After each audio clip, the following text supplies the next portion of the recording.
All right, ladies and gentlemen, welcome back to the channel. We're talking about the Detroit Lions. In today's video, preseason is officially a BLT wrap for you guys. We're got the regular season just a couple of weeks away, but now you got to get into roster cuts. And we're going to be going through just the Detroit Lions in general here because there's a couple of positional groups I want to pinpoint based on that preseason game yesterday afternoon against the Pittsburgh Steelers, particularly backup quarterback, wide receiver room, huge point of emphasis for the Detroit Lions the entire summer, the entire offseason, but especially here in the preseason. And then I kind of want to talk about the edge rushers because James Houston's a dude who I think is just an absolute beast. He had a nice little game yesterday afternoon. But they also have Marcus Davenport, and it's just the injury concerns with both of these cats. I'm just curious what they're going to do as far as the edge goes. More in that in just a second. But before we get into it, hit that like button, hit that sub button for daily NFL content. Lions fans, NFL fans, so we can try and get this video to 100 likes. That would mean the absolute world to me. So, man, I actually enjoyed the first couple of weeks of preseason. I loved watching Hendon Hooker do his thing last week. I liked him doing it yesterday as well. 93 total rushing yards. Still think Nate Sudfeld's probably going to be the backup QB considering he did not play, but I think I speak for most NFL fans, even if you just, a hardcore football fan, like I'm just done with this. I'm just done with the preseason. I'm ready for 53-man rosters. I'm ready to start my fantasy football draft, and I'm ready to ultimately start this season. When you look at the Detroit Lions, I actually saw like a crazy hot take on the herd the other day. I think he was saying that the Green Bay Packers are going to win the division and the Lions go like 10-7 or something like that because of the first place schedule. They have a target on their back now. But when I look at a team like the Detroit Lions, I think they like having a target on their back. I think they liked being the underdog and going for those, like the Kansas City Chiefs opening night last season. But I think it's a very malleable team. I think it's a very resilient team, coached by probably the most resilient dude in the NFL, and Dan Campbell. And I don't think they care that they have a target on their back. I think they're still one of the best teams to go up against Kansas City Chiefs, ultimately in the Super Bowl. Just not necessarily saying the Chiefs are going to make it because I think it's going to be Bengals Lions. But anyways, let's get into it. Yesterday, bench players, right? Front seven pressure was really interesting on the defensive side of things because, as you know, the Detroit Lions are going to want as many pass rushers as they possibly can have on this defense to pair up with one of the best in the business in Aiden Hutchinson, who's literally turned into pretty much a superstar, and I can't wait for him this upcoming season. I mean, this guy might even touch 20 total sacks. But on the other side of the edge, that's where things get really interesting. And one guy who really played well yesterday, and he's had a really good preseason in general, I just don't know if he's going to make the roster, is Isaac Ukwu. He had a great game yesterday afternoon. He had a sack. He had a tackle for loss. He forced a fumble in the second quarter. The Lions ended up recovering that fumble. And then another kid who had a really good game was James Houston. Ty Summers also had a really good game, led the team with 8 total tackles, 2 tackles for loss, and a sack and a half.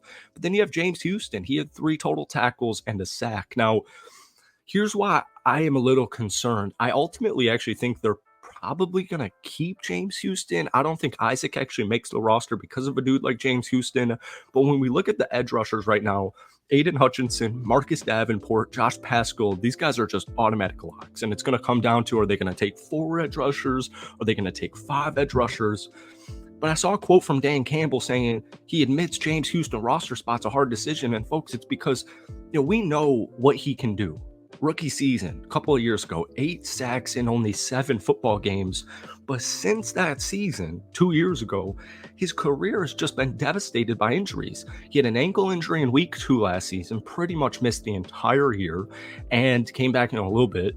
But he pretty much missed the whole year, and then he pretty much missed most of the summer with another injury. So what's difficult with him is they tried to make him a Sam linebacker. So they wanted to use his athleticism to kind of, bring in some more versatility. They wanted him to drop into coverage. They wanted him to set the edge, obviously continue to pass rush, but that didn't end up working out. So just a couple of weeks ago, the Detroit Lions said, yeah, we're all set on that experiment. Didn't work. We're going to keep him as a dynamic rusher. So the lack of versatility could cause problems. And here's a quote right from Dan Campbell. That's going to be a hard decision for GM Brad Holmes and myself. It's one way. Is it one way or the other?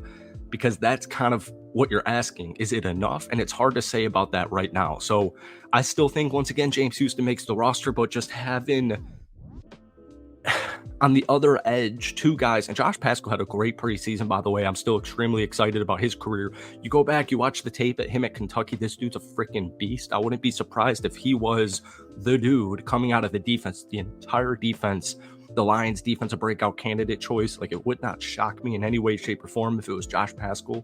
But Marcus Davenport, his whole career has been devastated by injuries. And now James Houston, the last year and a half has been devastated by injuries. So something to keep an eye on.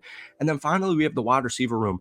Folks, I saw a really nice hot take here from Colton Pouncey on The Athletic. He said this. He said the Detroit Lions are going to keep 4 wide receivers: Amon-Ra St. Brown, Jameson Williams, Khalif Raymond, Isaiah Williams. And this is what he had to say. Now, the Lions won't go into the season with just 4 receivers. At this point, I really think the X receiver is looking on a different roster. Is on a different roster. If they keep a 5th on the initial roster, Peoples-Jones is probably the front runner. But again, I'm not sure he's done enough, and it probably depends on what's out there.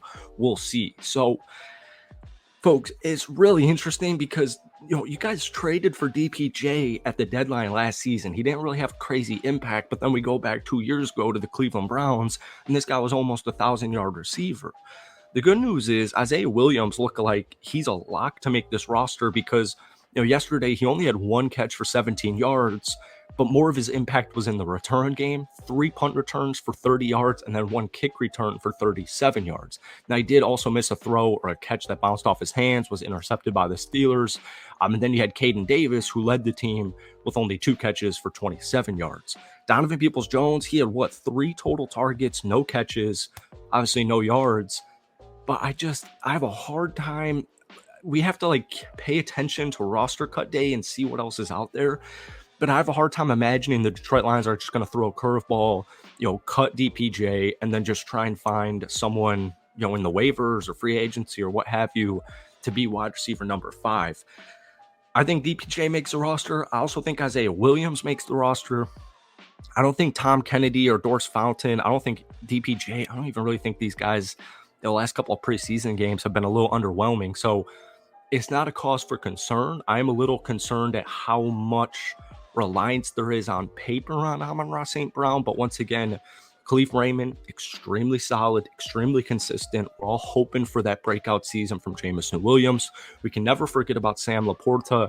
And then obviously we know that Jahmyr Gibbs is going to be running a ton of routes like he has been the entire summer in training camp practices. So I'm not concerned with the wide receiver room. I'm not even concerned with the edge rushing room. But these are 2 things that I'm keeping the biggest eyes on when it comes to cut day for the Detroit Lions. So thank you guys for watching. That's it from me. Hit that like button, hit that sub button, and let me know, which is DPJ making the roster? Is James Houston making the roster? Give me your takes on roster cut deadline day. Peace.